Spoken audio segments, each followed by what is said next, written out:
pas le bras long. Merci. Oui, ça marche.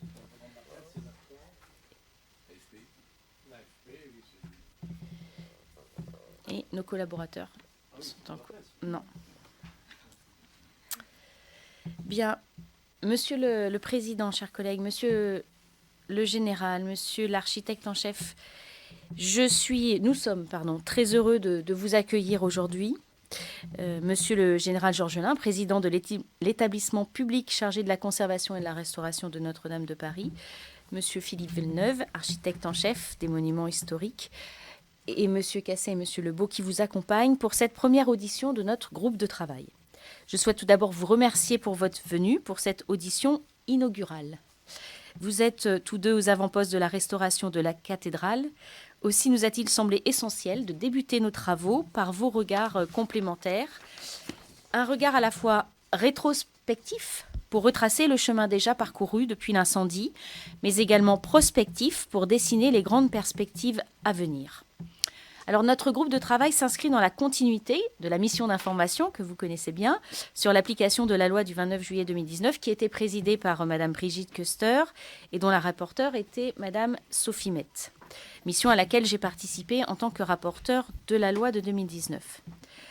Je profite de l'ouverture de cette première réunion pour les saluer et rendre hommage à leur travail mené au cours des années 2020, 2021 et 2022.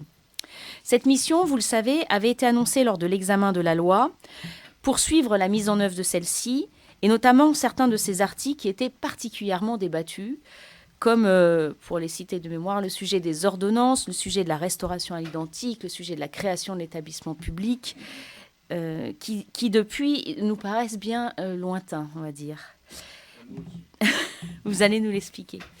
Dans la continuité de cette mission et pour cette mandature, un groupe de travail a été créé, il est co-présidé et il a le même objectif qui est celui d'assurer la bonne information de la représentation nationale et à travers elle de tous les Français sur le suivi du chantier et le suivi bien sûr des dons et de leur utilisation. Étant donné l'ampleur de la mobilisation de nos concitoyens et le succès de la souscription nationale, il s'agit là d'une exigence démocratique impérieuse que nous prenons très au sérieux. Pour mener cette mission à bien, le groupe de travail rendra bien sûr régulièrement compte des auditions faites devant la Commission des affaires culturelles et de l'éducation. Et nous opérerons avec à la fois des auditions et des visites. Et d'ailleurs, nous vous demanderons, je sais que c'est un sujet parfois complexe, de pouvoir visiter le chantier, même s'il est aujourd'hui entièrement échafaudé. Mais vous allez nous en dire un mot. Général, vous êtes déjà venu plusieurs fois vous exprimer dans le cadre de la mission d'information précédente sur les avancées des travaux, les difficultés rencontrées, les défis surmontés. Monsieur Villeneuve également. Vous savez que dans ce groupe de travail, dans cette nouvelle législature, certains députés étaient là lors de l'incendie de Notre-Dame, lors de l'examen de la loi, mais d'autres sont des nouveaux députés. Et il serait donc intéressant que dans vos propos liminaires, chacun de vous revienne brièvement sur à la fois sa mission, son rôle, les moyens dont vous disposez bien sûr pour l'accomplir, ainsi que sur les grandes étapes franchies depuis le tragique événement du 15 avril 2019. L'articulation de vos rôles respectifs pourra également être utilement rappelée. Et puis, j'aimerais bien sûr que vous nous détailliez la phase de travaux en cours. Et notamment, j'ai une première question. Verra-t-on la flèche commencer à s'élever dès le début 2023, comme je l'ai lu quelque part? Je crois que c'est dans le journal de Notre-Dame. Ouais.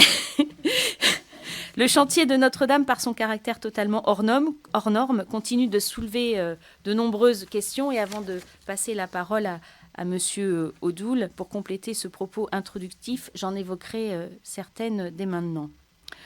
Où en êtes-vous des appels d'offres relatifs à la deuxième phase du chantier?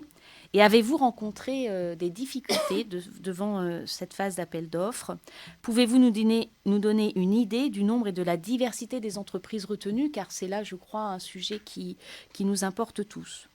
Deuxièmement, où en êtes-vous de l'approvisionnement en matières premières? On a parlé beaucoup du bois, il y a aussi le sujet de la pierre. Avez-vous eu besoin des ordonnances? Troisièmement, le sujet du plomb, qu'on ne peut pas contourner. Je crois que le règlement REACH est actuellement en suspens, mais où en est-on des consignes dans l'utilisation du plomb, notamment dans cette deuxième phase de restauration? Quatrièmement, qu'en est-il de la mission donnée sur la promotion des métiers, le financement des formations, comme c'était prévu dans l'article 1?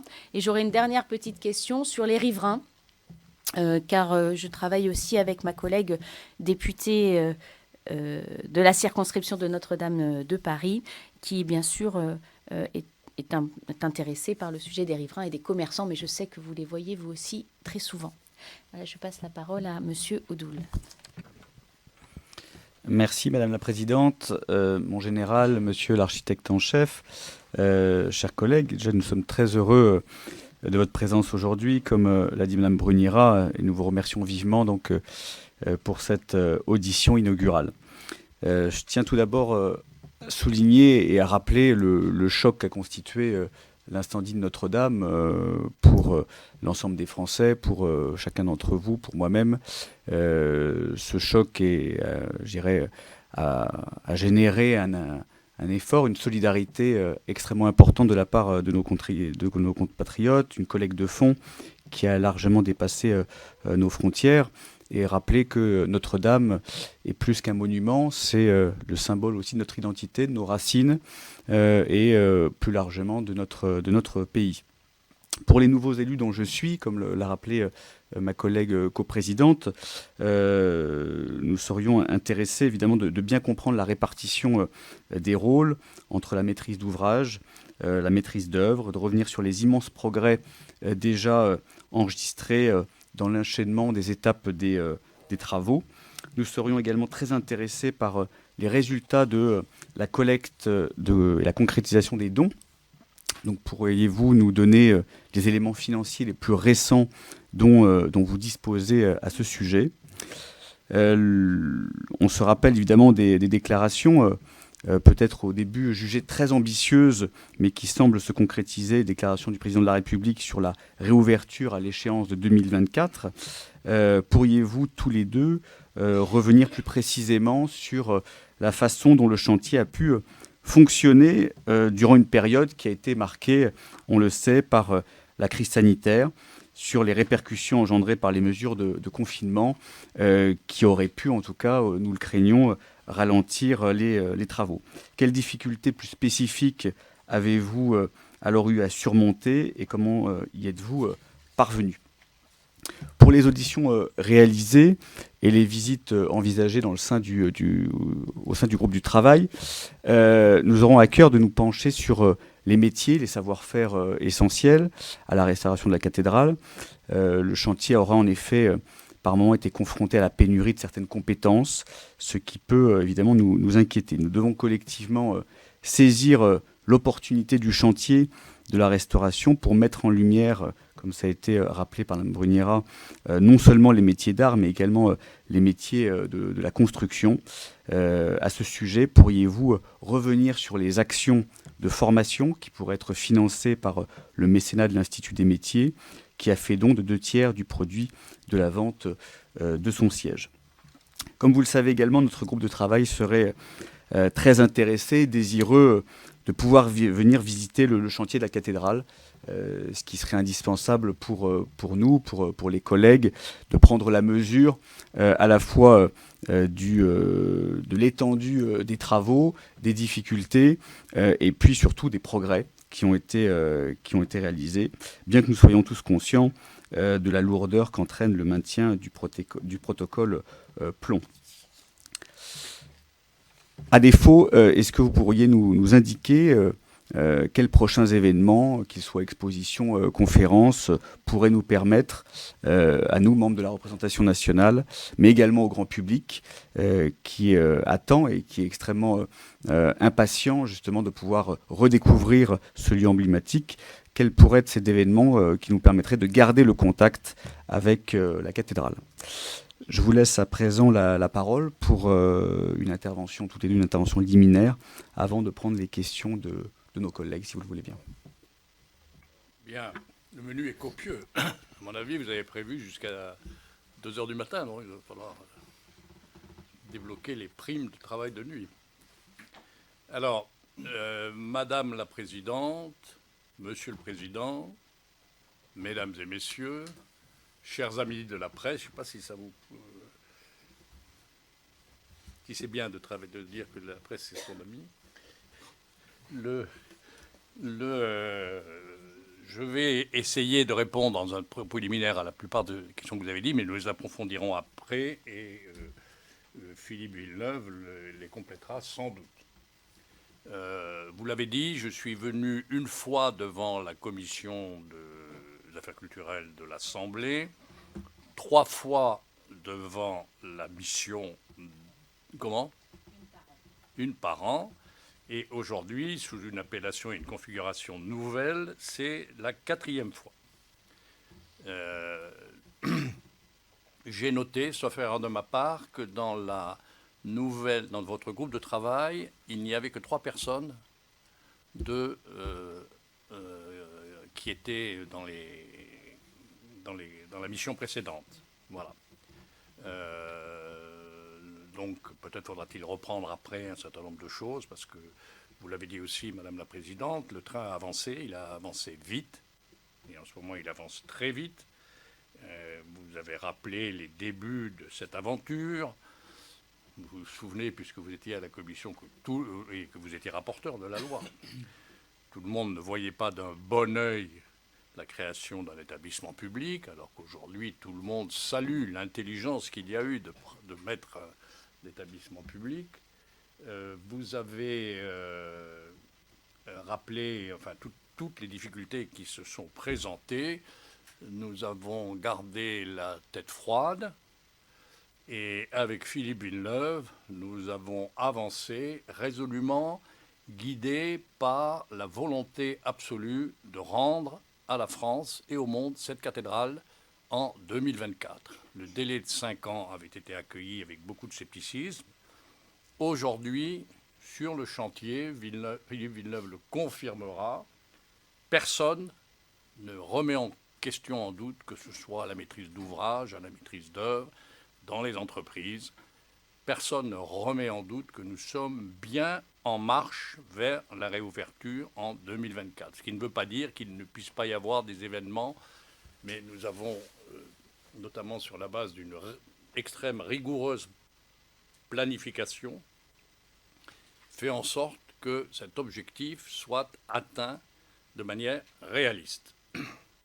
Alors aujourd'hui, nous sommes vraiment à une étape majeure de l'histoire du chantier, 3 ans après l'incendie, un peu plus de 3 ans après l'incendie, et à seulement 2 ans de la réouverture de la cathédrale. Et c'est donc cet établissement public, avec Philippe Villeneuve, qui avons mis ça en route depuis 3 ans. Après le temps de la sécurisation de l'édifice, puis de la préparation de la restauration, qui a duré grosso modo jusqu'à septembre 2021, nous sommes vraiment maintenant pleinement dans le temps des travaux effectifs de la restauration. Et l'intense activité qui règne aujourd'hui sur ce chantier l'atteste sans aucune ambiguïté. Notre-Dame de Paris est vraiment en train de renaître. Alors, grâce au travail de notre architecte, Philippe Villeneuve, de ses équipes, de la maîtrise d'œuvre, mais aussi tout l'ensemble de la maîtrise d'ouvrage, et je veux souligner tout particulièrement le rôle extrêmement important de Philippe Josse, le directeur général mon directeur général délégué, qui fait un travail considérable pour permettre à Philippe Villeneuve de déployer tout son talent qui est immense et sa passion qui est intangible. Voilà. Et on voit que tout ce dynamisme produit ses effets. La restauration des intérieurs du monument rend déjà à Notre-Dame la pleine beauté de ses pierres nettoyées et les teintes éclatantes de ses décors peints. Quand on va rouvrir la cathédrale, ce sera un choc de revoir cette cathédrale plus belle qu'elle n'a jamais été. Même quand Viollet-le-Duc, le grand ami de Philippe Villeneuve, a ouvert sa cathédrale en 1864, c'est bien ça, elle n'était pas aussi belle qu'elle le sera en 2024. Je ne dis pas ça en plaisantant. C'est l'essence du travail et les techniques modernes que l'on emploie aussi. Voilà. Et ceci témoigne aussi, il faut le souligner, de l'engagement et de la compétence que montrent les entreprises, les compagnons, les artisans d'art qui sont à l'œuvre dans les cathédrales et dans les ateliers, partout en France, car le chantier n'est pas seulement sur l'île de la Cité, il est partout en France, j'y reviendrai. Quand je disais que tout le monde a en tête et ne remet plus en cause l'objectif, j'inclus dedans les entreprises, bien sûr. Les chefs d'entreprise avec lesquels on discute beaucoup, qu'on voit beaucoup, et tout le monde est bien ordonné à cet objectif. Et je souligne d'ailleurs, et c'est tout à fait frappant quand on va sur ce chantier, la passion et la fierté des compagnons qui travaillent sur ce chantier. C'est absolument extraordinaire et c'est éminemment palpable. Quand vous viendrez nous voir, ce qui n'est pas simple, vous le constaterez vous-même. Alors, nous avons donc achevé la première phase à l'été 2021. Nous l'avons fait, il faut bien le noter, dans le respect du calendrier, malgré des difficultés, le Covid, la fermeture du chantier 2 mois ou à peu près par le préfet de l'Île-de-France à l'été 2019, etc. Mais nous avons su trouver les moyens, les voies et moyens de rester sur notre planification. Donc nous l'avons respecté et nous avons aussi tenu les coûts et les délais, les coûts de cette opération, puisque nous avons dépensé dans cette phase 150,3 millions d'euros. J'ai mon ministre des Finances à côté de moi qui confirme, pour une enveloppe prévisionnelle de 165 millions d'euros. Donc c'est bien.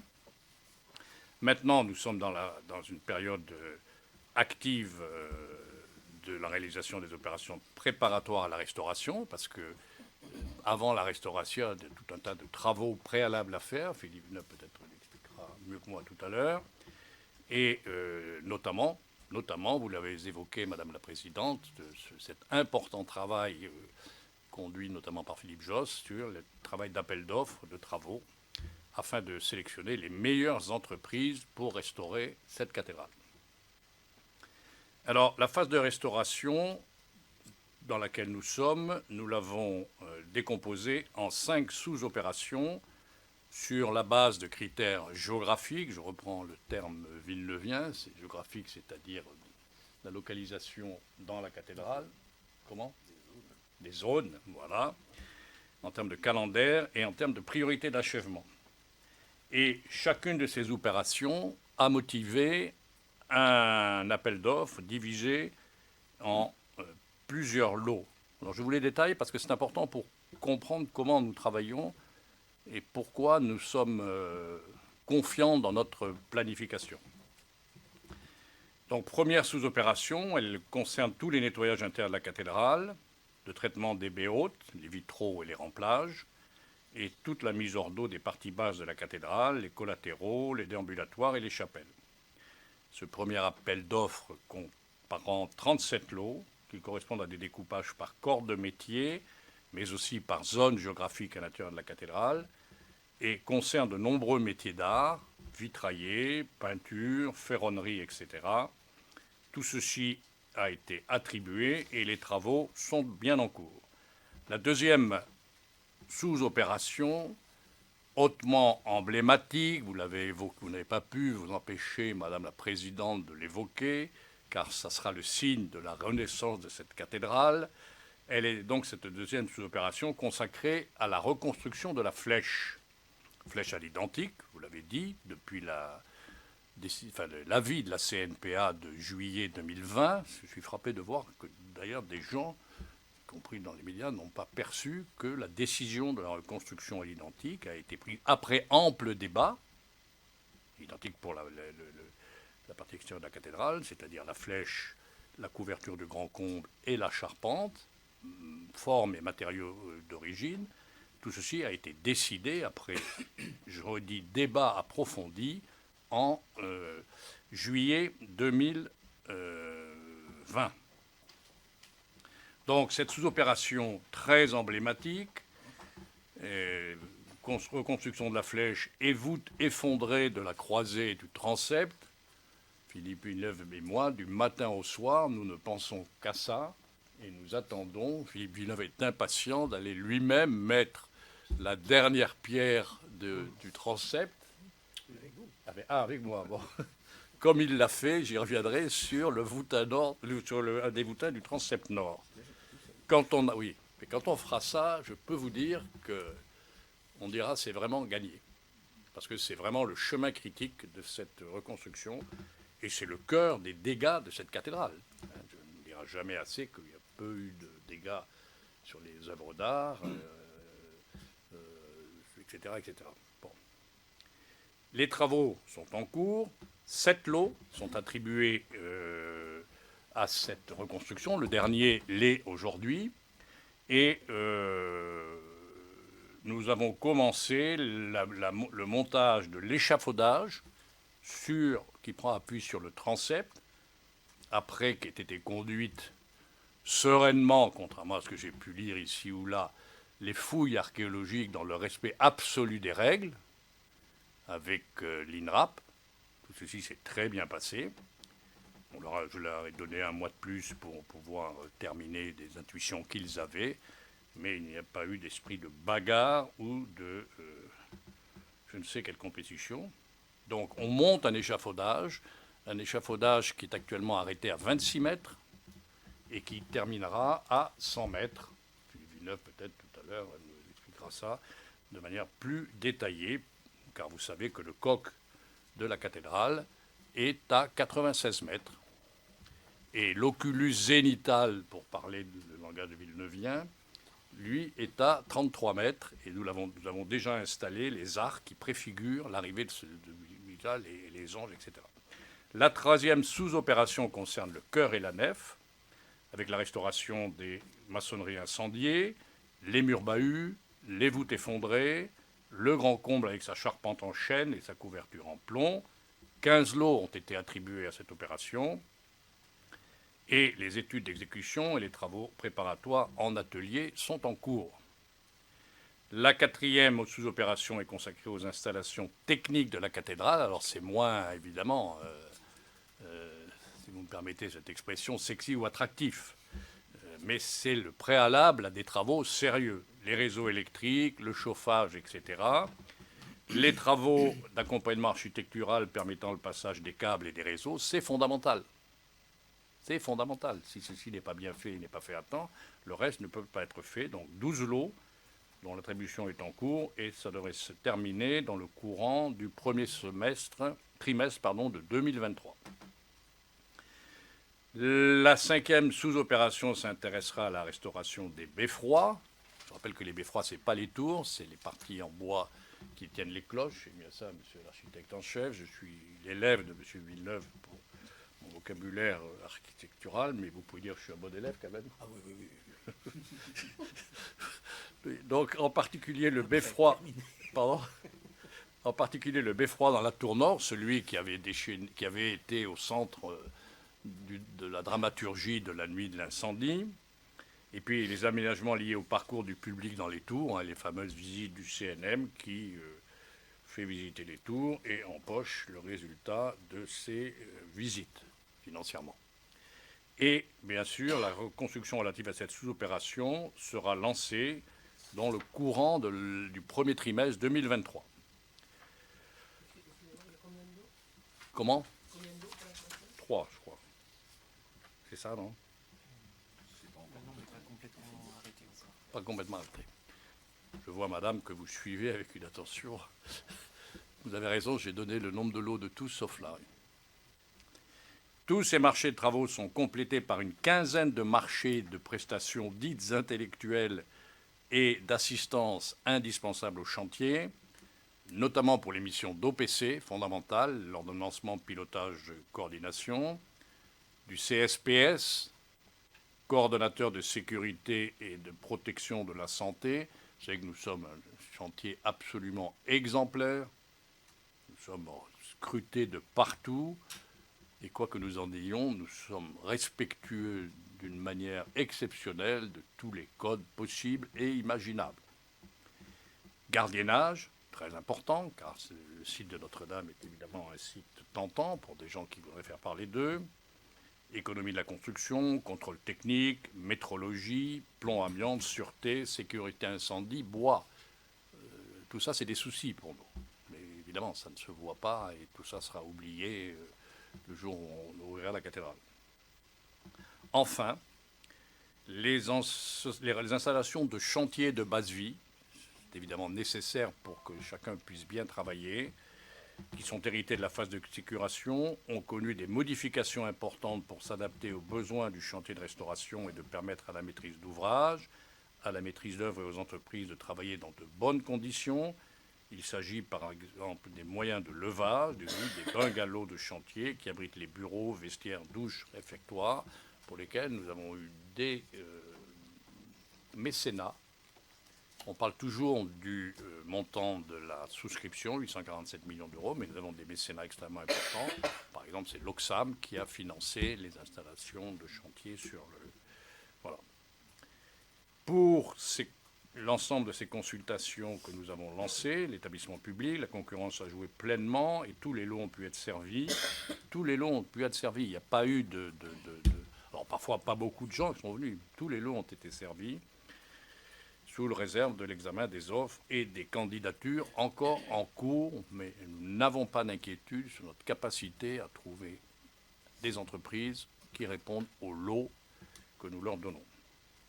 La moyenne des offres reçues s'établit à 9,5 candidats par lot pour les marchés de prestations intellectuelles, à 3 candidats par lot pour les opérations préparatoires, et à 3,5 offres par lot pour les 60 marchés des sous-opérations 1, 2 et 3 que j'ai détaillées tout à l'heure. Tout ceci a été notifié en 2022, donc je rappelle, nettoyage intérieur, flèche, transept et cœur nef.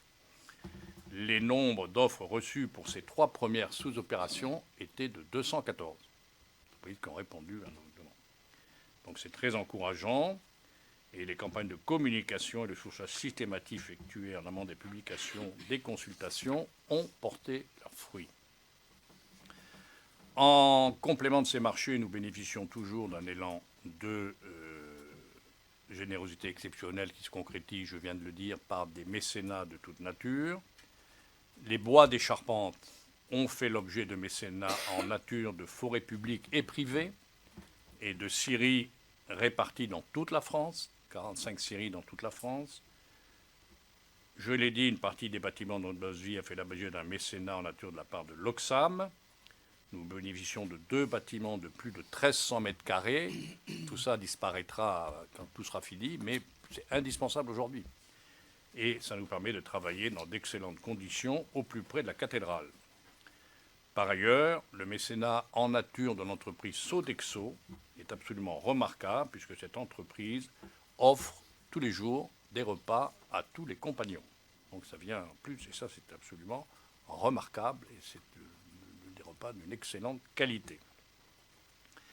Donc toute l'action menée depuis l'automne dernier dans le strict mise en œuvre des principes de la commande publique, puisque madame, vous le savez, puisque j'étais rapport de la loi, nous n'avons bénéficié, contrairement à nos amis italiens pour la reconstruction de Podgène, d'aucune dérogation dans ce domaine. Donc droit commun, des procédures contraires au grand désespoir de mon voisin, régissant la mise en concurrence et l'égalité d'accès des entreprises à nos marchés. Et on peut dire qu'aujourd'hui, grâce au travail bénédictin effectué à l'entreprise chez nous avec Philippe Jost, et grâce au travail fait à la maîtrise d'œuvre sur les entreprises, la rédaction des documents de consultation, etc., eh bien, actuellement, nous avons vraiment le sentiment de moissonner tout le travail que nous avons fait pendant 3 ans et qui se voyait finalement pas tant que ça. Donc, vous le savez, tout ce travail vise à remplir l'objectif. La Cour des comptes, et ça a été pour nous un encouragement qui nous a fait beaucoup de bien, nous a beaucoup conforté dans notre foi dans la réussite de ce chantier. D'abord, a rendu hommage sans ambiguïté au travail effectué sur le plan administratif et financier par l'établissement public et a dit, je la cite, que les conditions sont réunies pour une réouverture en 2024. Venant de la Cour des comptes, ça m'importe plus que tel ou tel vociférant qui on n'aura pas d'occasion d'expliquer que ça coûte trop cher, qu'on pourrait donner de l'argent, ou je ne sais quoi, etc. Voilà. Maintenant, les travaux en cours dans la cathédrale. Plusieurs avancées récentes attestent que, sous l'impulsion de vos deux serviteurs, le chantier franchit des jalons concrets, très concrets, qui préparent la réouverture en 2024. Les maçons tailleurs de pierre viennent d'achever la reconstruction de la voûte effondrée dans le transept nord, d'un voûtin quasi entier qui avait été éventré par la chute d'assemblage de la charpente lors de l'incendie. Pour ça, ils ont utilisé les échafaudages, les planchers, les cintres en bois, mis en place lors de la phase de sécurisation. On voit bien comment les deux s'articulent. Et la reconstruction de cette voûte a nécessité l'emploi de 14 mètres cubes de pierre taillés et mis en œuvre sur place par les compagnons. Philippe Villeneuve vous racontera tout à l'heure probablement l'émotion qui fut la sienne d'aller placer la dernière... Vous savez, ne rigolez pas, parce que quand on est allé là-haut, on a pleuré, nous. Parce que ça fait 3 ans qu'on attendait ça. Quand on a fermé, quand on a mis un plancher à 26 mètres de haut au transept, on était très émus. Il faut savoir que pendant 2 ans, on ne pouvait pas marcher dans la nef. Maintenant, on marche dans la nef, avec les échafaudages, etc. Donc il y a des grandes émotions. Et évidemment, l'architecte est le premier, puisqu'il porte cette cathédrale depuis qu'il est tout petit. C'est bien ça, monsieur Ville. Voilà. Pire. Beaucoup mieux que Viollet-le-Duc. Donc, en même temps que nous refaisions ce voûtin nord du transept, il faut bien voir ce que c'est. Le quart du transept est effondré. Maintenant, il est rebouché. D'autres pierres ont été changées dans les murs bahuts qui se situent à la partie supérieure de la croisée du transept, aux 4 angles du transept, là où reposera la flèche. Donc, ce montage de l'échafaudage de 600 tonnes, nécessaire aux travaux de reconstruction de la voûte de la croisée du transept, est donc achevé pour sa première phase, je vous l'ai dit. Il est équipé donc de ce plancher qui nous permet de préparer l'oculus. Vous avez tous en tête le transept avec ce disque, je ne sais pas comment vous appelez ça, technique de la Vierge. Un oculus. Non, mais l'oculus, c'est le terme générique, monsieur l'architecte. Et donc tout est préparé et on n'attend plus que dans notre tête, on voit déjà arriver la Vierge qu'on va refaire. Et elle est déjà en train de mouler les anges qu'il y avait. Enfin, Villeneuve vous expliquera ça tout à l'heure. Nous avons installé, pour bien travailler, sur le parvis, quand vous allez sur le parvis, vous voyez une espèce d'énorme barnum blanc. C'est l'atelier de sculpture. Cet atelier est opérationnel. C'est un dispositif inédit qui permet aux compagnons de travailler au plus près de la cathédrale, comme au Moyen-Âge, tout en sécurité. Et il accueille les premières équipes chargées de réaliser les sculptures neuves qui viendront remplacer celles trop altérées ou détruites. Et ainsi, je le disais, les 4 anges qui ornent l'anneau de compression de l'oculus zénital. Oui, j'aime pas ce mot-là. Eh, mais c'est le mot de la voûte de la croisée. Voilà. Mais il faut comprendre que c'est pour nous un jalon extraordinaire. En parallèle, les travaux de restauration intérieure continuent leur progression. Le nettoyage de la restauration concerne 42 000 mètres carrés. 42 000 mètres carrés d'élévation à nettoyer et à rendre magnifiques. Donc les grands vaisseaux, les collatéraux, les déambulatoires, ainsi que l'ensemble des 24 chapelles, 7 dans la nef et 10 dans le déambulatoire autour du chœur.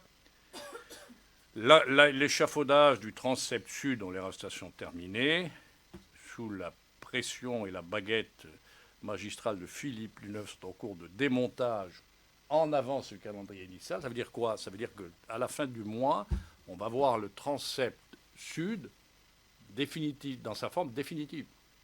C'est colossal. Donc, c'est terminé. La restauration au cours des nombreux décors, peintures murales, ferronneries, menuiseries, vitraux des chapelles et des tribunes, sculptures, ainsi que les chefs-d'œuvre abrités par la cathédrale et épargnée par l'incendie, la fameuse sculpture du chœur avec les sculptures gothiques qui datent du XIVe siècle. Tout ça retrouve sa beauté et sa richesse comme jamais. Ajouter à l'abondance retrouvée des pierres, ces interventions donc nous réchauffent le cœur. Et enfin, un dernier sujet auquel je suis très attaché, mais pas autant que Philippe Villeume, bien sûr, qui lui est organiste, les travaux de remontage du grand orgue de la cathédrale, qui est actuellement en travaux dans 3 facteurs d'orgue, dans la Corrèze, le Vaucluse et l'Hérault, sont prévus pour débuter dès le mois de janvier de l'année prochaine. On va revenir les tuyaux. Grande émotion. Voilà, donc l'activité est importante. Et je dis maintenant qu'en gros, chaque jour, on peut dire que de l'ordre de 1000 personnes partout en France sont concernées par la restauration de Notre-Dame. Alors là, vous en avez 4. Oui, mais c'est un peu comme les projections de force. On dit toujours qu'il y a 3000 personnes au Mali. Mais pour qu'il y ait 3000 personnes au Mali, il faut à Paris tout un système, dans toute la France des systèmes logiques. Là, c'est pareil. Donc actuellement, il y a à peu près 300 compagnons. On pense arriver à 500 à partir du début de l'année prochaine. Mais il y a tout le reste. Les 45 scieries dont j'ai parlé, les 8 vitraillers qui refont nos vitraux, qui n'ont jamais été nettoyés depuis Viollet-le-Duc. Jamais. Ça va être une révolution de la lumière, cette cathédrale. Les plus 1 à Cologne, les 45 scieries, les 3, les caristes, c'est bien ça, qui sont à la Croix-Huard, aux confins de l'Oise et de l'Aisne, qui ont déjà taillé les pierres. Toutes les pierres du transept sont prêtes. On n'attend plus qu'à les monter par l'entreprise Lefebvre. Qu'est-ce que j'oublie? Là, les gens du bois, les charpentiers, bien sûr, qui préparent les fermes, etc., hors de Paris. Et nous utiliserons, car nous sommes évidemment très soucieux de respecter au maximum les contraintes de toutes sortes, nous utiliserons chaque fois que ce sera possible l'approvisionnement du chantier par des péniches, par la Seine. Voilà. Alors, pour compléter cette introduction, il faut que je parle de nos partenaires, car il n'y a pas que Philippe Villeneuve, Philippe Jost et moi pour reconstruire cette cathédrale, il y a tous nos partenaires.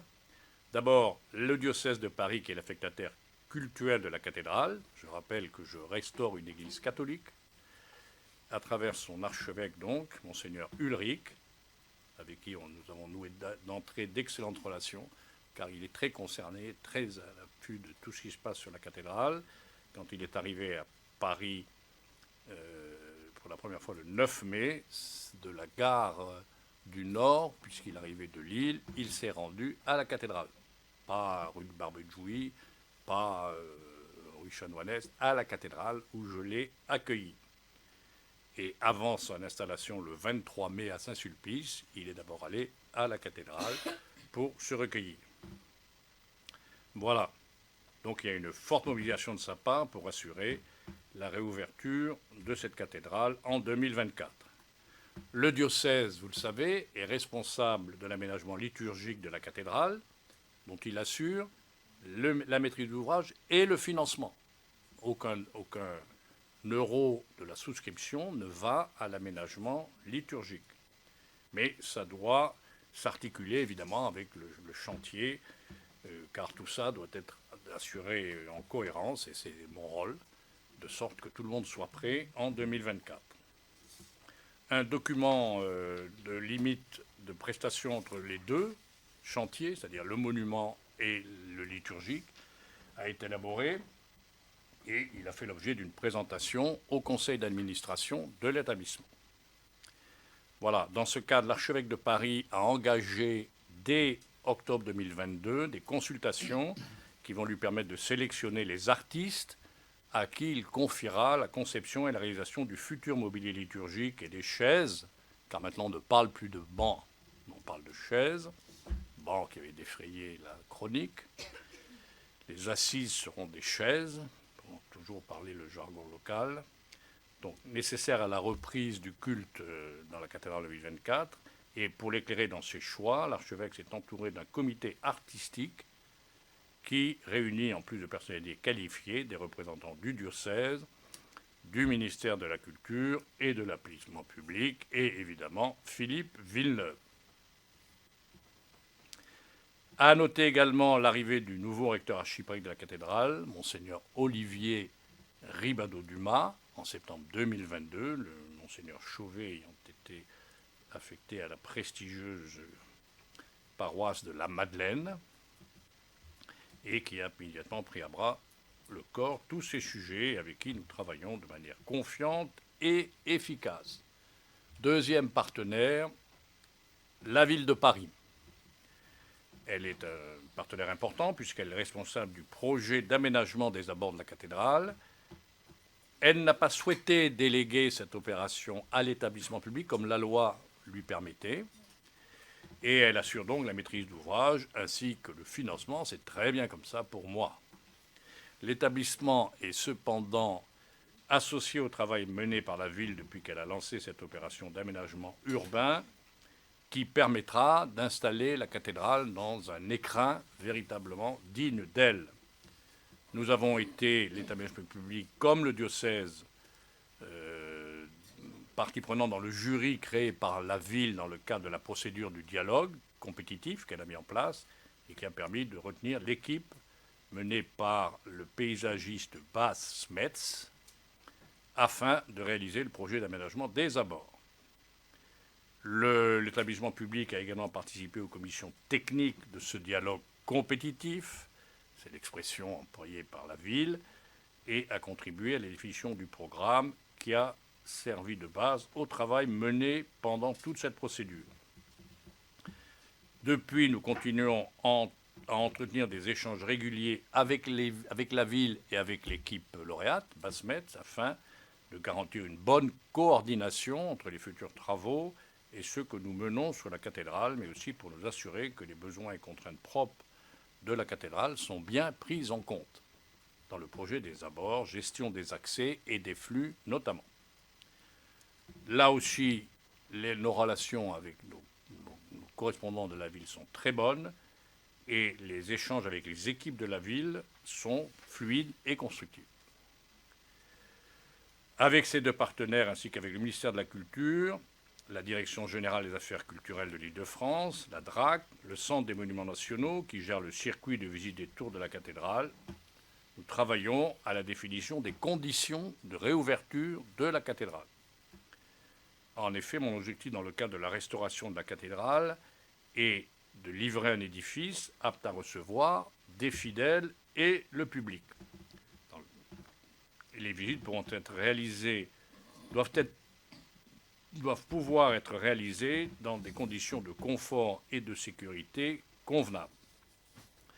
Alors, j'ai souhaité que puissent être déterminées les conditions d'exploitation de la cathédrale à l'échéance de sa réouverture en 2024, alors que les travaux des abords seront en cours.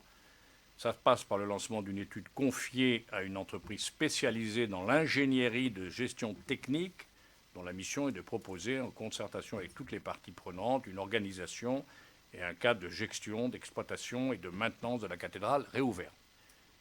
Il faut restaurer la cathédrale, mais il faut que cette cathédrale gothique soit une cathédrale du XXIe siècle et qu'elle soit exploitée par son affectataire et par son propriétaire de manière efficace et moderne.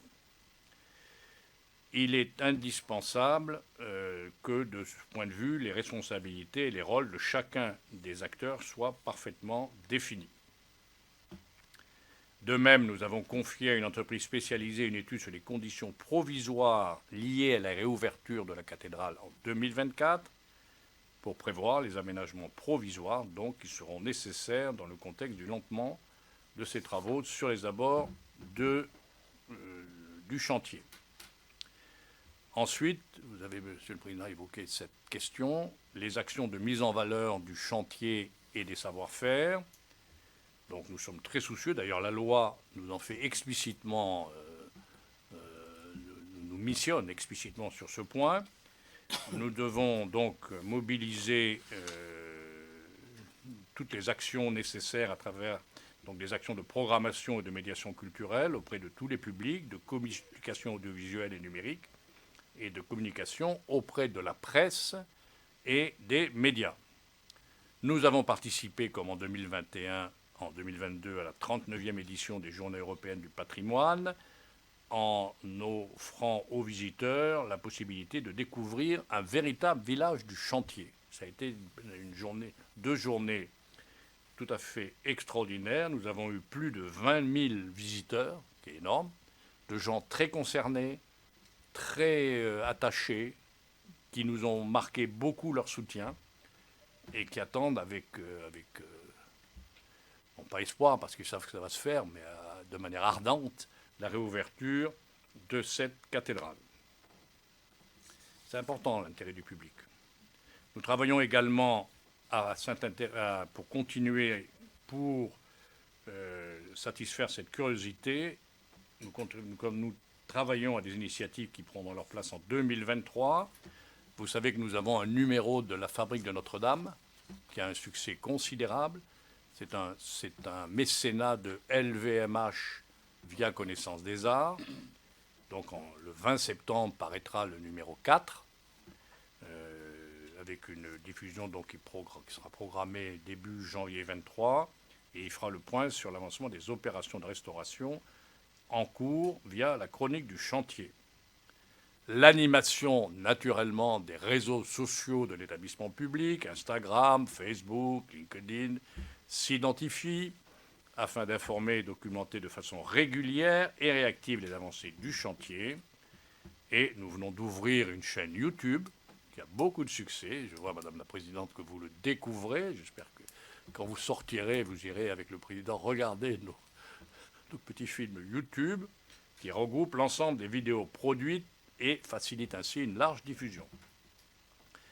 Nous coproduisons avec la CAPA, la Cité de l'Architecture et du Patrimoine, avec lequel nous avons depuis le début des relations très étroites et très efficaces, une exposition qui ouvrira le 15 février 2023, inscrite au sein du parcours permanent de la CAPA, donc au Palais de Chaillot.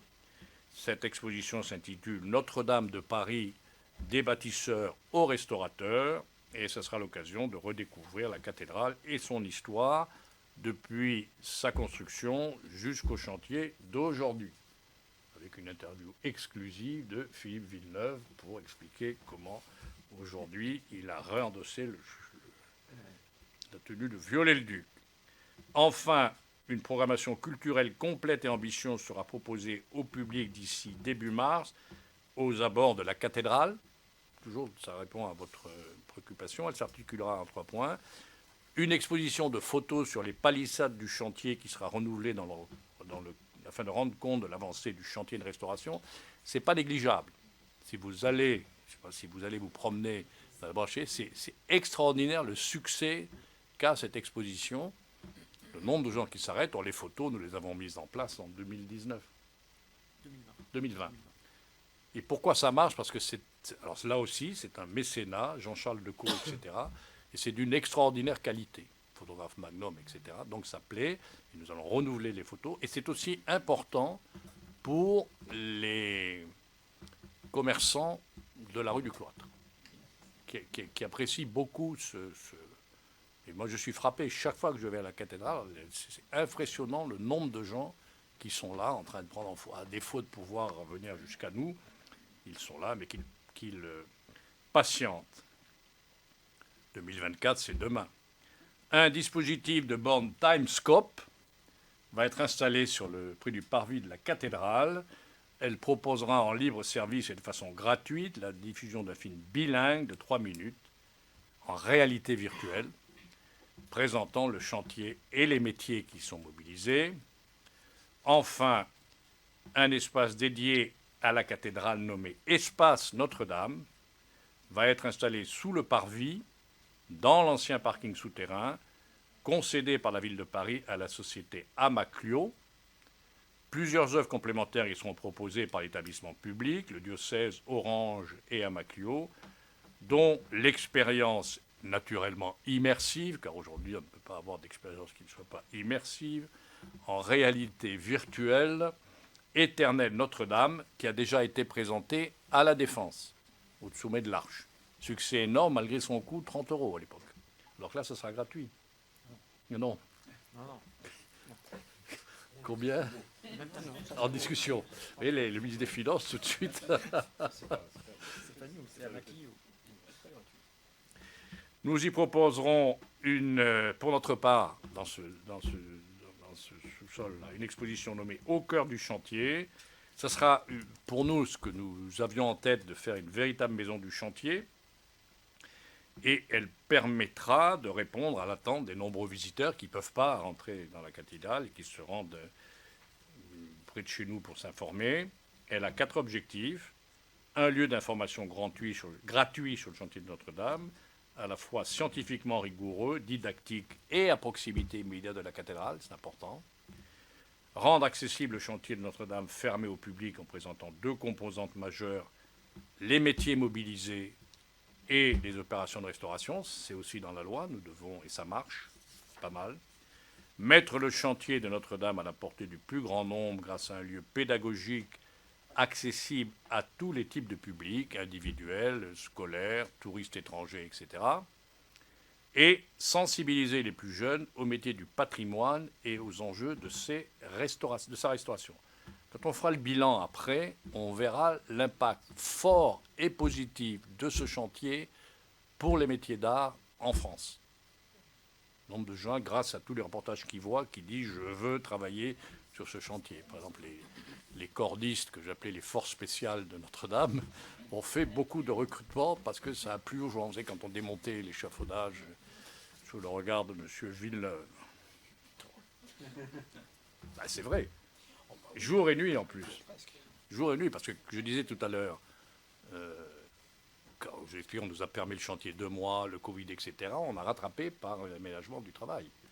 Alors là, on tombe sur autre chose. Les riverains qui disent ça fait du bruit. Enfin, il faut trouver l'équilibre. Tout ceci est normal. Voilà, j'espère, j'étais un peu long, mais j'espère avoir balayé l'ensemble des questions que vous avez, Madame la Présidente, Monsieur le Président, souhaitées. Et évidemment, avec Philippe Villeneuve, qui veut peut-être ajouter quelque chose, nous sommes prêts à poursuivre. Ah.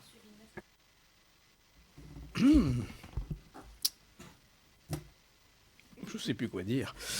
Bah voilà.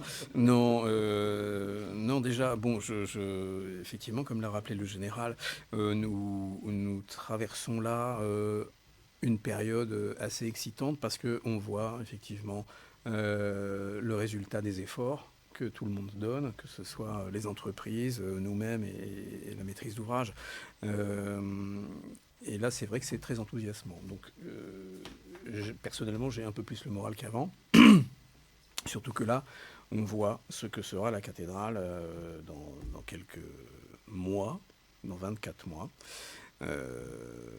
Et donc c'est très encourageant et effectivement j'ai tenu à la rentrée à donner un coup de cravache un peu au chantier et j'ai eu la surprise très agréable d'avoir des entreprises dévouées, pas à moi mais à la cathédrale, et enthousiastes qui n'ont pas du tout dit mais non on ne va pas y arriver, non, et ils ont réussi. Et quand tout à l'heure le général parlait de l'émotion qu'on peut avoir quand on pose la dernière pierre d'une voûte effondrée, ça fait partie enfin des bonheurs qu'on peut avoir sur ce chantier. Il était temps. Parce que c'est un chantier effectivement très difficile, très complexe techniquement, même si ça, on arrive à le maîtriser assez bien, parce qu'il paraît qu'on a des compétences pour faire ça en tant qu'architecte en chef, mais on est aussi très aidé par les entreprises qui elles-mêmes sont de très haut niveau. On n'a pas affaire à des gens médiocres, on a affaire à des gens structurés, qui ont déjà de l'expérience, même si Notre-Dame est pour elle à chaque fois un nouveau défi. Construire la flèche des Viollet-le-Duc, depuis 180 ans, personne ne l'avait jamais fait. Donc là, c'est un défi pour eux, mais on a les hommes, on a la volonté, on a tout ce qu'il faut pour pouvoir la faire. Et même si on a des difficultés, on a pu avoir des problèmes, parce qu'on a pu voir aussi dans la presse les gens qui se gaussaient en disant « Ah, c'est en bois vert, vous n'allez jamais réussir ». Il se trouve que Viollet-le-Duc avait fait sa flèche avec du bois vert et ça ne l'a pas empêché de tenir. Donc là, aujourd'hui, on est dans un univers où on a besoin d'avoir des laboratoires, des bureaux de contrôle, des bureaux d'études, des validations, etc. Et personne n'ose rien faire sans offrir d'énormes parapluies. Malheureusement, on est obligé de passer par là. Donc on se pose un peu plus de questions sur savoir, je prends cet exemple de la flèche en bois vert, un peu plus de questions pour répondre aux interrogations de tous ces gens qui veulent absolument mettre leur nez dans ces choses-là. Mais ça n'empêche pas ça ne va pas empêcher la réalisation de la flèche. Et on a une chance par rapport à d'autres, c'est que la flèche qu'on construit là, elle a déjà été construite, donc on a un retour d'expérience extrêmement précieux. Et comme on la reconstitue absolument à l'identique au boulon près, ce qui n'empêche pas que nos charpentiers se posent énormément de questions, travaillent très précisément sur des assemblages excessivement complexes. Vous avez parfois 5 bois qui s'assemblent ensemble et pas toujours sur les mêmes plans. On a vraiment affaire là aussi à des compagnons au sens noble du terme et au sens traditionnel du terme. Donc ça fait partie des joies aussi de mon métier. C'est de croiser des gens comme ça, de relever des défis et de voir qu'ils sont relevés et que ça marche. Donc ça, c'est vraiment quelque chose de positif. Ensuite, alors j'essaie de suivre ça, mais je vais improviser comme d'habitude. Et puis, vous me poserez des questions, ça sera plus simple. Ensuite, pour en revenir en termes de délai, de planning, donc effectivement, comme l'a rappelé le général, nous avons quand même pas été tout à fait aidés dans ce chantier. On va pas revenir sur les différentes étapes, les différents petits cailloux, différentes petites embûches qu'on a dû traverser, qu'on a surmontées. Parce que les frictions clausewitziennes. J'allais le dire. J'allais le dire. Donc on a réussi à surmonter tout cela. On continue toujours à surmonter tout cela. Le protocole plomb est excessivement long, l'inspection du travail est excessivement présente. Mais si ça agace sur le coup, en fait, quand on se retourne, on se dit qu'il n'y a pas de blessés, il n'y a pas eu d'intoxication, par exemple. Donc, finalement, c'est dur, mais ça fonctionne bien. Donc, et on fait avec, il faut qu'on fasse avec. Et les entreprises ont d'ailleurs acquis des réflexes qu'ils n'avaient pas avant. Donc, si vous voulez, l'inspection du travail a beaucoup moins de récriminations à faire aux entreprises quant au respect de tel ou tel protocole. Les douches, c'est passé dans les mœurs. Les masques assistance respiratoire, c'est passé dans les mœurs. On assiste même quand même parfois à un excès de zèle des entreprises qui, pour se prémunir contre une éventuelle récrimination ou sanction de l'inspection du travail, vont même parfois au-delà, vont prendre des mesures, notamment des VLEP, comme on appelle cela, c'est-à-dire des mesures de l'air, pour savoir s'il n'y a pas de la poussière de plomb, des choses comme ça. Donc, vous voyez, on en arrive à presque de l'auto-censure de la part des entreprises. Bon, je ne reviendrai pas quand même, malgré tout, enfin si, je vais revenir dessus, justement, sur quand même, malgré tout, certes, ça se passe bien, certes, on peut se féliciter, il n'y a pas eu de mort, il n'y a pas eu de blessés, il n'y a pas eu d'intoxication, rien du tout, mais le chantier de Notre-Dame, s'il est pris en modèle en France, sera une catastrophe pour le patrimoine national. C'est-à-dire que vous allez avoir, je parle simplement même du budget, toute cette histoire de plomb, ça vous augmente le budget d'une restauration d'à peu près 20 à 25%. C'est pas négligeable. Ensuite, donc ça veut dire pourquoi ? Parce que les protocoles sont lourds à mettre en œuvre, c'est-à-dire vous avez des dispositifs matériels, les douches, etc., les vestiaires, mais vous avez également le temps, l'intervention des compagnons qui est beaucoup plus longue, qui est plus morcelée, qui est plus handicapée avec le port de masque parfois. Et puis, quand on arrive ensuite à avoir des gens qui se posent des questions pour l'utilisation ou non du plomb dans les monuments historiques, moi, en tant que praticien, 25 ans d'expérience, et puis la culture qui va avec, excusez-moi, mais lorsqu'on me pose la question de savoir s'il n'y a pas mieux que le plomb pour restaurer des vitraux, je ne sais pas. Pour faire des tuyaux d'orgue, je ne sais pas. Pour faire tenir les grandes roses que vous voyez dans les cathédrales, qui ne tiennent que parce qu'il y a des joints au plomb. Lorsque une œuvre d'art comme celle de Viollet-le-Duc de la Flèche ne peut pas être faite avec un autre matériel que le plomb, ce qu'on a d'ailleurs démontré au moment du passage en commission nationale, et qu'une couverture comme celle de Notre-Dame ne peut être faite qu'en plomb parce que c'est une question de stabilité, vous vous rendez bien compte que quand on se pose des questions, ou même européens, sur le devenir du plomb, là je profite de ce passage-là pour alerter sur le fait que là nous avons de la chance pour le moment d'avoir l'autorisation de faire la charpente et la couverture de la cathédrale en plomb. Rien ne dit qu'il ne va pas encore y avoir des manifestations de gens plus ou moins bien intentionnés. Mais enfin, j'attire l'attention sur le fait qu'un chantier monument historique après Notre-Dame de Paris risque de ne plus être tout à fait le même. Voilà, c'était juste cette petite incise. Vous me crierez dessus après. Je remettrai les choses en perspective. Non, mais c'est important, à mon sens, en tant qu'architecte en chef, il est important pour moi de vous le dire. Voilà. Il y aura indiscutablement ce que j'appelle un héritage, une légation, on dirait en anglais, du chantier de Notre-Dame. Et il y en aura un sur le plomb, bien sûr. Car nous avons été extrêmement novateurs. D'abord, nous sommes exemplaires, c'est ce que souligne Philippe Villeneuve à sa façon, dans le respect du Code du travail. Et l'inspection du travail fait son travail. Elle vérifie que nous... Et alors, ce qui est intéressant, c'est qu'il vous dit certaines entreprises en rajoutent, finalement. Voilà. Bon, ça coûte cher parce que c'est 25%, on vous l'a déjà dit, ça, dans une audition, c'est 25% du temps pour les compagnons qui prennent leur douche, etc. C'est ce qui rend d'ailleurs les visites extrêmement difficiles, extrêmement problématiques, c'est le plomb. Et puis sur la couverture en plomb, nous avons mis en place, après avoir fait appel à des laboratoires d'études extrêmement pointus, notamment le LESU, nous allons avoir un dispositif innovant, c'est très chic, qui va consister à récupérer les eaux de ruissellement sur le grand comble, via les gargouilles dans des réceptacles en bas. Nous allons les traiter et ensuite seulement les remettre dans la Seine. Quand on a refait le toit en plomb du Panthéon il y a 3 ans maintenant, 2 ans, 3 mois, voilà, on a mis du plomb, bon, voilà. Donc, si on s'amuse à refaire ce dispositif dans tous nos toits en plomb, ça va effectivement coûter cher sur un budget de monuments historiques qui est quand même extrêmement contraint. D'où la passion avec laquelle Philippe Villeneuve dénonce la tyrannie du plomb.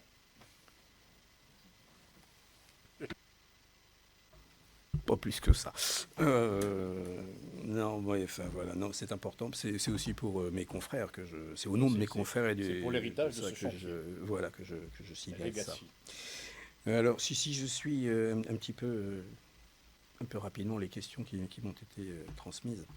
Donc le calendrier, le général vous en a parlé, on travaille tous les jours justement à le réajuster, à trouver des optimisations, à essayer de rendre les choses faisables dans la sécurité et surtout dans l'interpénétration de chaque tâche.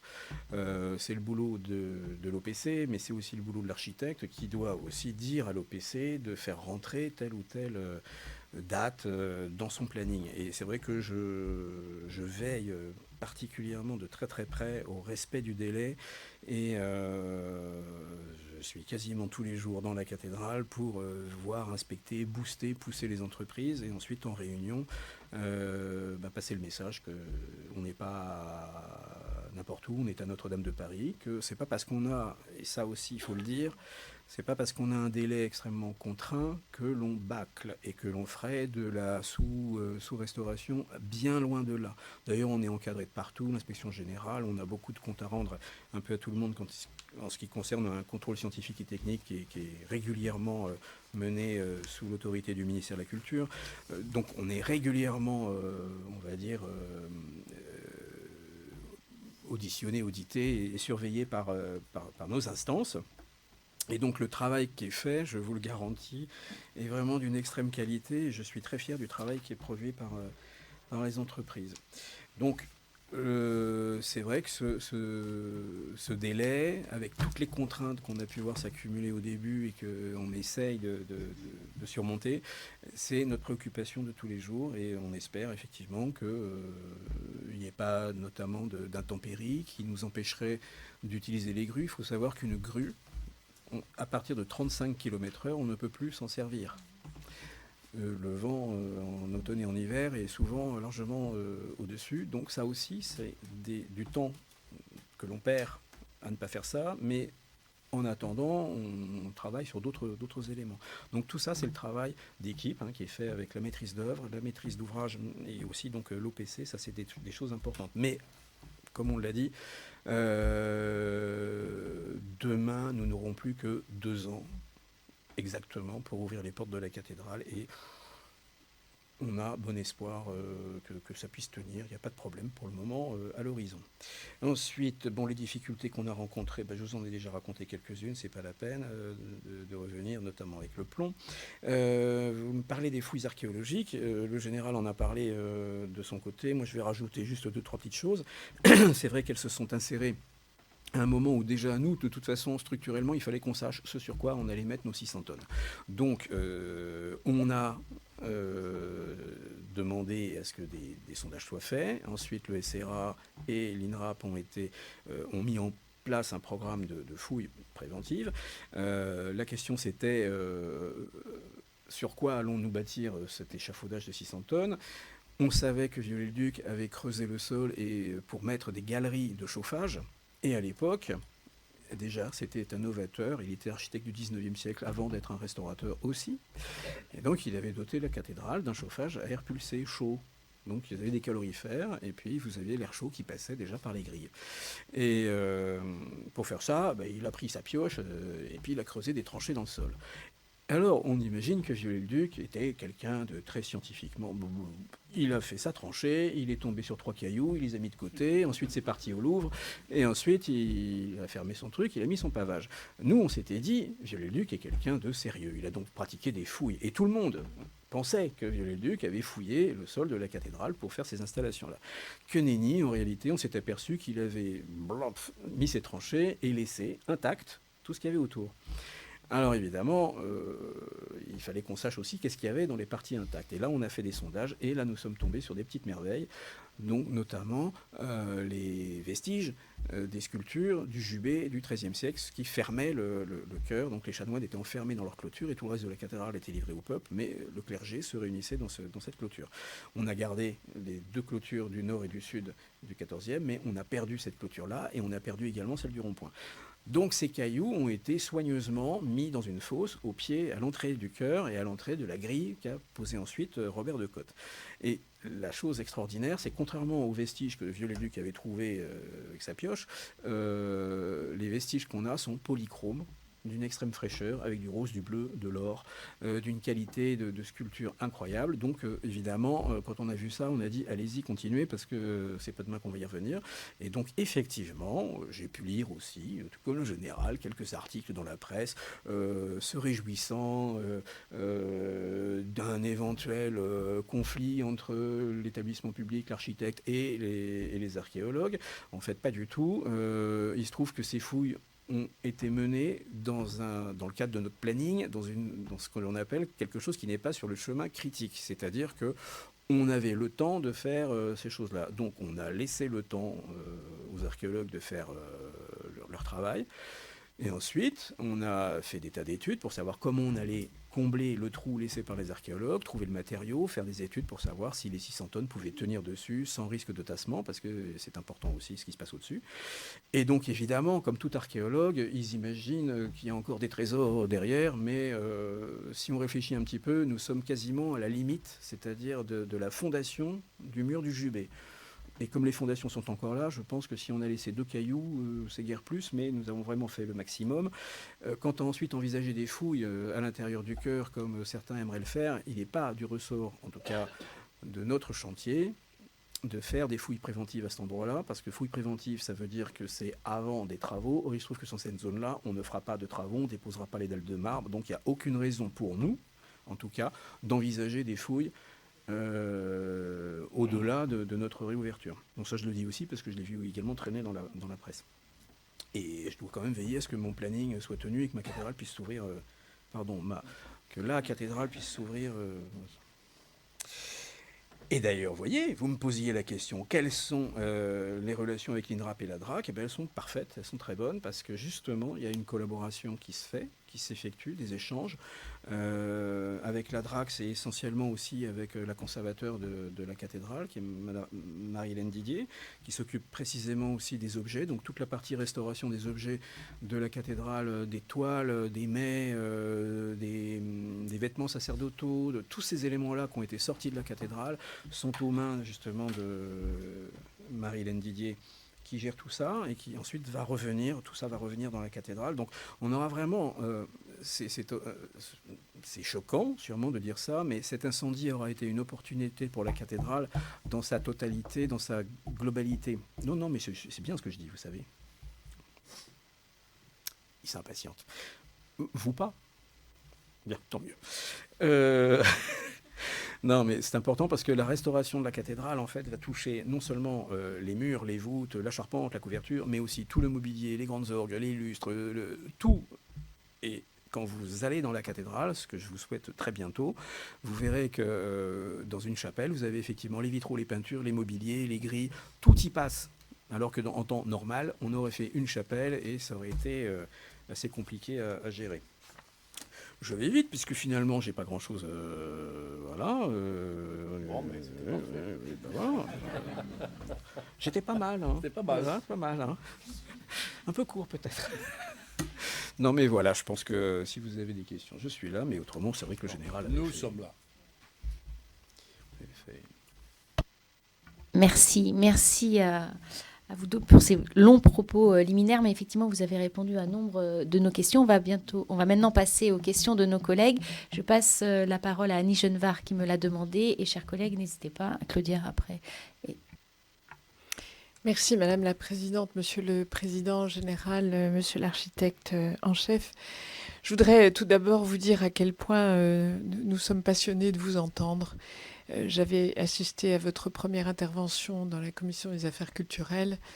Je me souviens d'ailleurs des interrogations générales qui avaient fleuri au moment de votre nomination et je vois à quel point...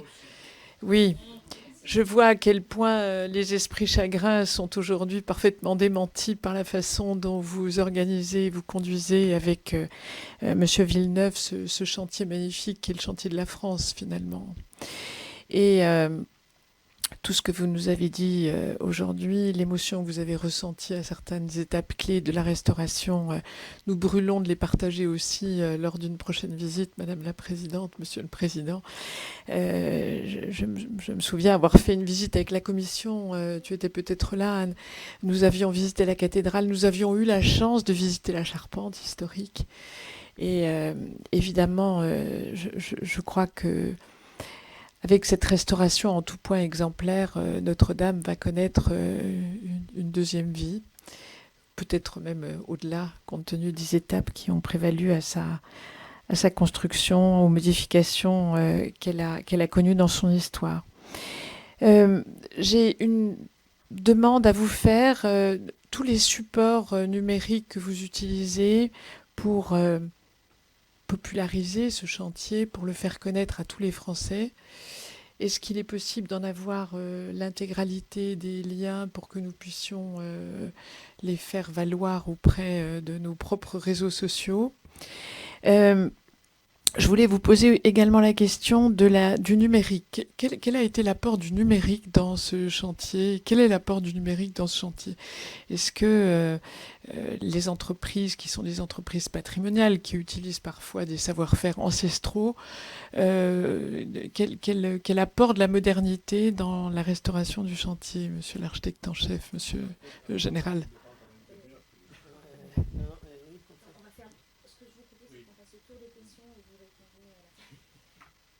Merci. Donc, je passe la parole à Claudia Rouault. Oui, donc Claudia Rouault, je suis députée d'Ille-et-Vilaine et en Bretagne, on a beaucoup de patrimoine.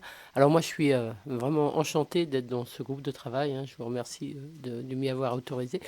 Et je vais de temps en temps à pied voir l'évolution des travaux. Alors c'est vrai que les photos autour, on a envie de voir derrière et ça permet de patienter un petit peu.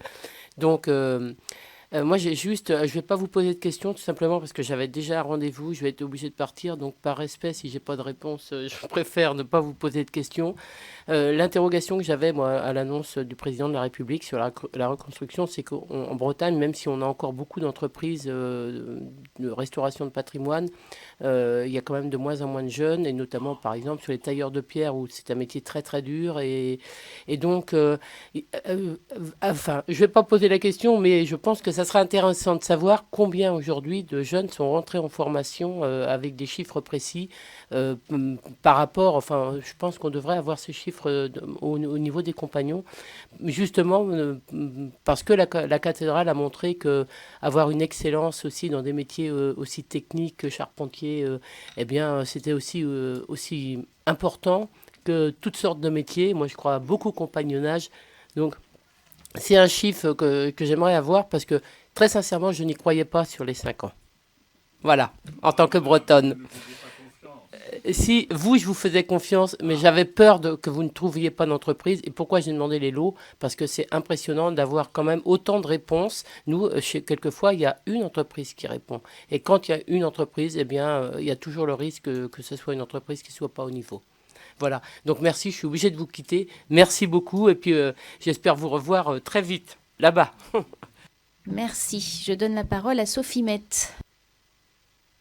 Oui, oui, je suis arrivée un petit peu en retard. Mon général, Monsieur Villeneuve, ravi de vous retrouver. Moi, ce que je constate après quelques années de travail au sein de cette mission d'information, c'est que les choses ont avancé et ont avancé de façon assez merveilleuse. Et c'est vrai que nous aussi, on retire une certaine fierté d'être français et de pouvoir voir cette qualité de travaux qui se font. Comme vous l'avez dit, Monsieur Villeneuve, c'est un mal presque pour un bien, parce qu'il y a des choses qui vont être revalorisées au sein de cette cathédrale, qui étaient un peu oubliées.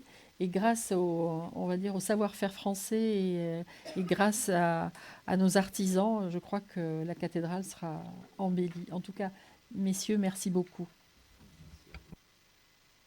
S'il n'y a pas d'autres questions, je vous laisse répondre et conclure.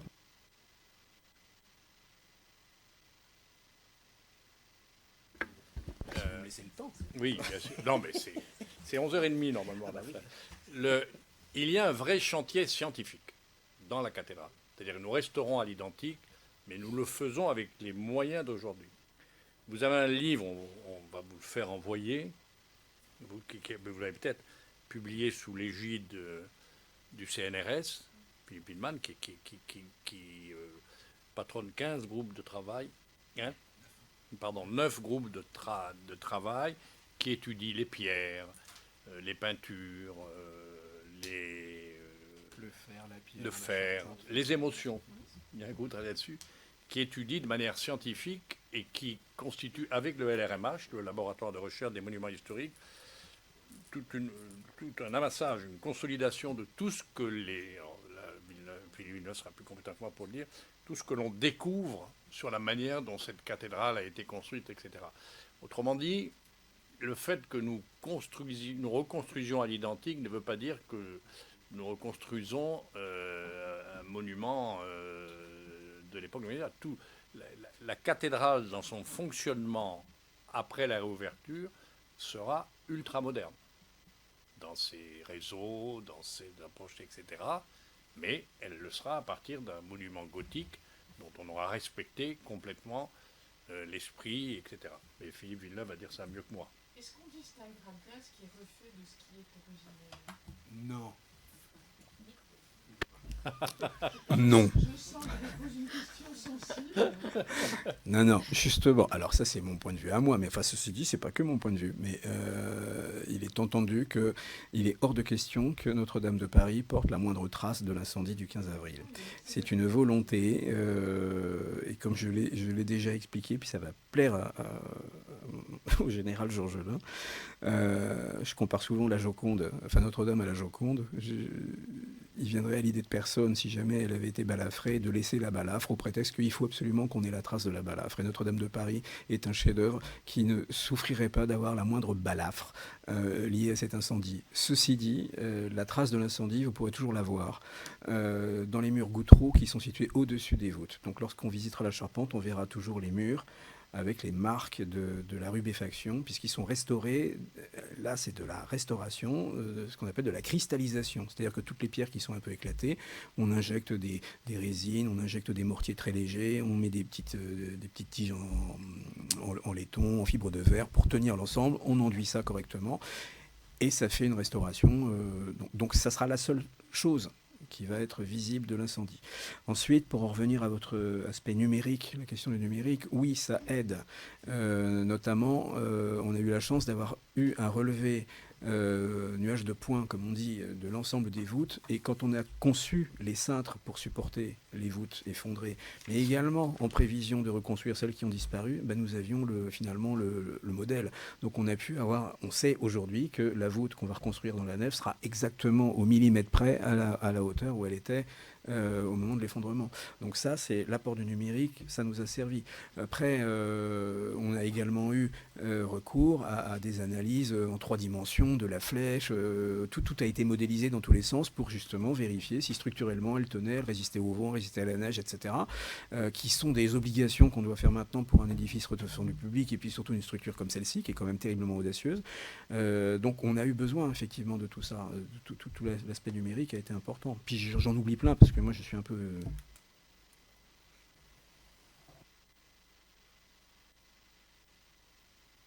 Une On est bien réglé, on a un bon numéro. Par rapport à ce que vous dites et par rapport à la manière dont Philippe Villeneuve a répondu, au début, vous savez, quand il était question de faire un geste de modernité sur l'affaire, il faut voir les projets qu'on a reçus. Et vous aviez beaucoup de projets d'architectes du monde entier qui étaient guidés par l'idée de laisser des traces profondes de l'incendie. Par exemple, il y a des gens qui avaient fait des projets où on laissait les voûtes non réparées. Il faut voir tout ce qu'on a reçu. Hein. Il n'y avait pas que les espaces de coworking à la place du... J'exagère un peu, mais encore que à peine. Et il y a un projet d'un architecte là qui a fait des livres somptueux. Moi, j'ai une pile de projets dans mon dos, des projets vraiment somptueux, mais qui étaient guidés par magnifier l'incendie, en quelque sorte. Et notamment, en vous parlant, je vois ce projet où on voyait les voûtes, on aurait mis du verre à la place de faire de la pierre, pour qu'on voit l'incendie. Cette question des stigmates de l'incendie a été très débattue. Alors Philippe Villeneuve, avec sa passion, il a répondu de manière catégorique, vous renvoyant au mur bahut.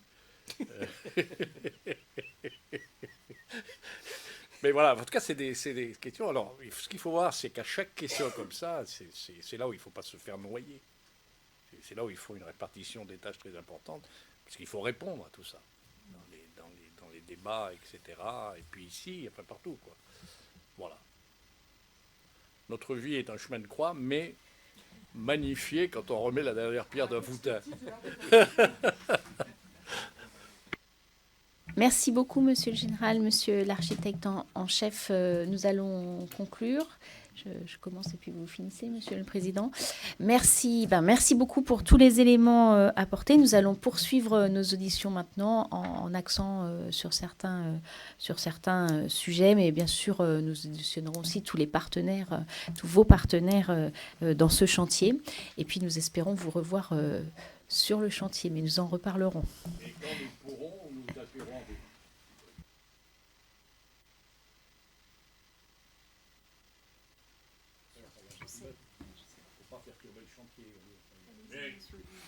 Là où il y a une volonté, il y a un chemin, comme disait l'autre. Merci, mon général, merci, monsieur l'architecte en chef. Mon général, vous êtes toujours aussi passionnant. J'avais eu le plaisir de vous écouter en 2009, quand j'étais chargé de mission au Conseil supérieur de la fonction militaire. Ça remonte à loin. Et merci pour votre propos et vos éclairages à tous les deux. Et on espère vivement, au sein du groupe de travail, pouvoir l'illustrer avec cette visite du chantier, qu'elle soit la plus rapide possible. Merci.